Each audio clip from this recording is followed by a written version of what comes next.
All right. Microsoft 365 Copilot, right? Everyone's talking about it, but what does it actually do? That's what I want to know. Yeah, tons of buzz, definitely. Hard to separate, the hype from what's real.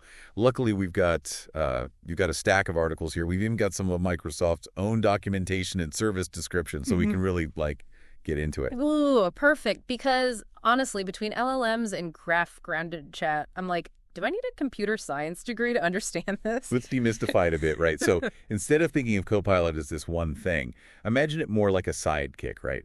Across the entire Microsoft 365 suite. Like having a really, really tech-savvy assistant living inside your Word docs, your Outlook inbox, even your Teams calls. Okay, that's a way better visual than whatever a large language model is. So how does this sidekick actually help me, like, in my everyday work? Imagine you're drowning in meeting requests, right? Trying to find a time that works for everybody. Instead of that whole email ping pong, Copilot just steps in, analyzes everyone's calendar, suggests the optimal meeting slots, even across different time zones. Wait, seriously, that alone would save me, like, an hour a week. Exactly. And it's not just taking care of the stuff you don't want to do. Remember that feeling when you finally nail a presentation? Or untangle a super complex spreadsheet. Copilot helps you get there faster. Let's say you feed it your raw ideas for a presentation, bullet points, notes, whatever. It can transform that into a polished slideshow, visuals, transitions, the whole 9 yards. So instead of wrestling with PowerPoint for 3 hours, I can actually, like, focus on my message. That's huge when you're on a deadline. Exactly. It frees you up to think about strategy, creativity, the things that are uniquely human. This is starting to sound like a big deal. But come on, there's got to be a but, right? People are worried about AI, like, taking over jobs. What do our sources say about that? It's a valid concern. And these articles, actually, they get into those nuances. Microsoft's not positioning this as a replacement, right? It's more like augmentation. A co-pilot, not the pilot who's being replaced. Enhancing what we do, not making us obsolete. Right, like a calculator didn't replace mathematicians. It just meant they didn't have to do long division by hand anymore. Exactly. Working smarter, not harder. Copilot handles the heavy lifting. Data analysis, summarizing documents, even suggesting better phrasing for your emails. So you can bring that A game to what really needs a human touch. The critical thinking, the problem solving, the creative brainstorming. So it's not us versus the machines. It's more like humans and machines, achieving more together than we ever could apart. I like that.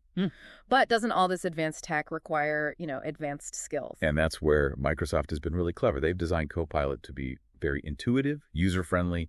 It's integrated seamlessly into the Microsoft 365 interface that you're already familiar with. Okay, good. So no coding boot camp just to send an email. That's a relief. Exactly.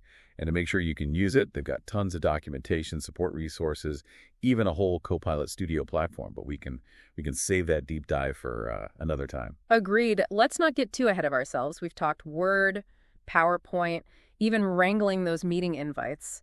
What about other apps? Like Excel? I practically live in spreadsheets, and those formulas can be brutal. Oh, Excel is a great example of where Copilot shines. Instead of getting lost in formulas, imagine just, asking Copilot a question in plain English. Like, show me the sales trends for last quarter, broken down by region. Wait, it understands that. No more deciphering cryptic formulas. You got it. Yeah. It analyzes your data, presents the insights in a way that just makes sense. No more staring at spreadsheets till your eyes cross. I'm not going to lie, you've got my attention. This is starting to sound less like a productivity tool and more like magic. Yeah, it can feel that way, especially when you see it in action with what they call graph-grounded chat. Okay, you lost me again. Graph-grounded chat. Sounds very sci-fi. Simpler than it sounds, I promise. Remember how we said Copilot can access all your data across Microsoft 365? Graph-grounded chat is how it taps into that knowledge base to give you truly personalized, context-aware help. So, like, the more I use it, the more it learns about my work style, my preferences, even my, weird little quirks. Exactly. Each email, each document, every meeting you schedule, it's all adding to what Copilot knows about you and how you work. Like an assistant who not only remembers your coffee order, but starts anticipating what you need before you even ask. Okay, color me impressed. But doesn't all this data crunching raise some privacy red flags? It's a crucial question. Microsoft actually addresses this head-on in their documentation. Copilot operates under those same strict security and privacy policies as all Microsoft 365 services. So our data is still protected, even when it's being accessed by, AI. That's what they're emphasizing, yeah. They've been very upfront about user privacy and data security, which is reassuring. But It's always wise to be informed, right? Approach any new tech with a healthy dose of caution. Agreed. Good advice. So, we've seen how Copilot can help wrangle overflowing inboxes, create amazing presentations, even make sense of spreadsheets. But what about creativity? Can AI really help with that uniquely human thing? It's a question that's up for debate, right? I think AI can be a really powerful partner in creativity, especially when it's paired with human ingenuity. So let's say you're working on this big presentation and you've hit a wall trying to craft a compelling narrative. Ugh, tell me about it. Writer's block is practically my middle name. Okay, so imagine Copilot is like your brainstorming buddy.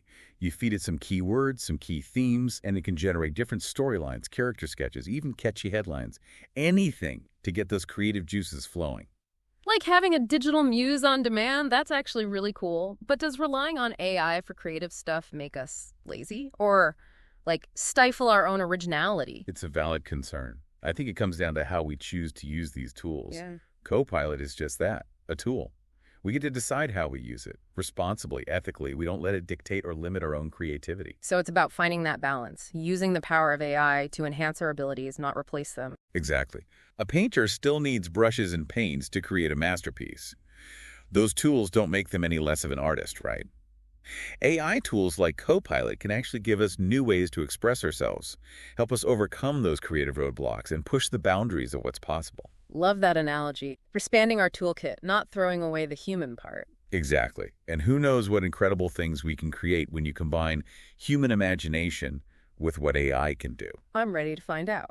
Before I get too carried away, let's talk practicality. Is Copilot only for, like, tech giants and Fortune 500 companies? Not at all. It was initially in a limited preview, but Microsoft's now released Copilot plans for individuals and businesses of all sizes. Okay, so what's the catch? Lay it on me. What are these plans all about?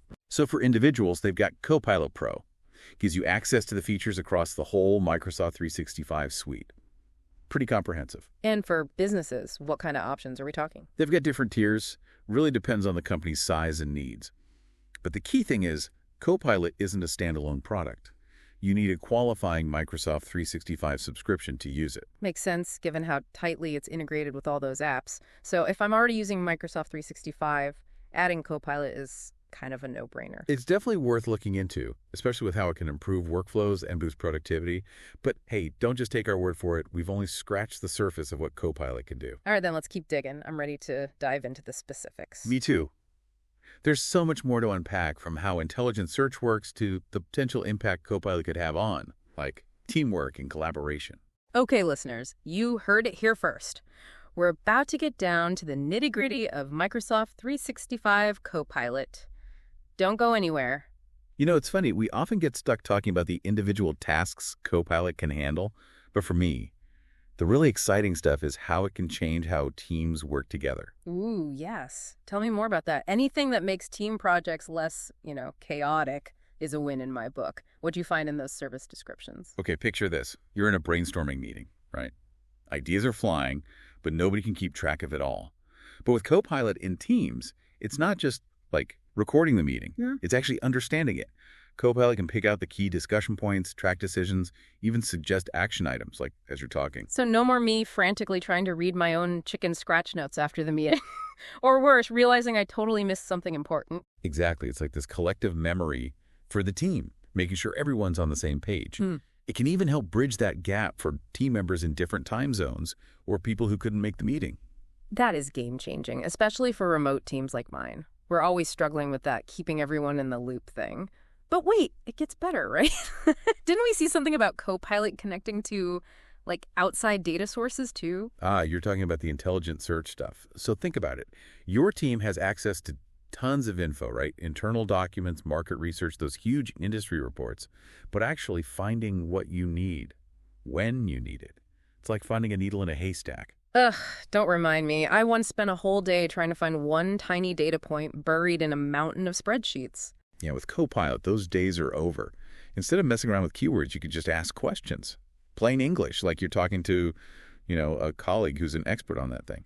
So I could literally be like, what were our sales figures for eco-friendly products last quarter, broken down by region? And Copilot would find that even if it's spread across, like, 5 different reports. Yep, that's the idea.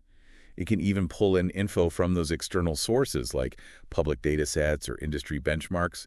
Gives you that full picture. Okay, that is seriously impressive. But how does that even work? Is this just a really, really good search engine or what? Oh, it's way more sophisticated than that. Remember when we talked about graph-grounded chat? This is where it really comes into play. Copilot's tapping into your organization's whole knowledge base, right? Analyzing it all so it actually understands the context of your question, not just spitting out random results. Okay, that makes sense. But let's be real, not every company has the time or resources to become like data experts just to use Copilot, right? Totally fair point. Yeah. And that's where Microsoft's focus on user experience comes in. They've put a lot of work into making these tools usable, even for teams that don't have a ton of technical know-how. So no crash course in data science just to like find the right spreadsheet. Nope. It's all about making teams work smarter, more efficiently, no matter their tech skills. And as AI keeps getting, more advanced, we can probably expect even more intuitive tools that just blend right into our workflows. That's exciting. It does feel like we're on the edge of a big change in how we work, how we collaborate, all of it. But I gotta say, with all this talk about AI and the future of work, some listeners might be feeling a little overwhelmed. Totally understandable. Change is tough, especially when it's tech that feels as potentially disruptive as AI. But it's key to remember, this isn't about replacing human ingenuity. It's about augmenting it. I love that augmentation, not replacement. Yeah. Using these tools to level up our abilities, not make them obsolete. But what does that actually look like? Got a real-world example of how Copilot can help a team do something amazing. Absolutely. Let's say you're a marketing team launching a new product. You got to understand your target audience, analyze the competition, keep tabs on all those market trends. It's a lot. But with Copilot, you could instantly pull in all that data from your CRM, your social media analytics, even those market research reports, all in one place. Wait, so instead of flipping between a million tabs and spreadsheets, it's all right there, easy to wrap your head around. You got it. And it's not just about having the info. Copilot can help you make sense of it. Identifying patterns, highlighting key trends, even making recommendations based on what it sees. So instead of just the what, we can finally start understanding the why behind all that data. Exactly. And with that deeper understanding, teams can make way better decisions, run more targeted campaigns, ultimately get much better results. This is less a productivity tool and more like a secret weapon. It can definitely feel that way, especially when you see AI working with human intelligence. Imagine the potential when you've got creative, strategic humans working alongside Copilot's analytical, data-crunching power. Okay, my mind is officially blown.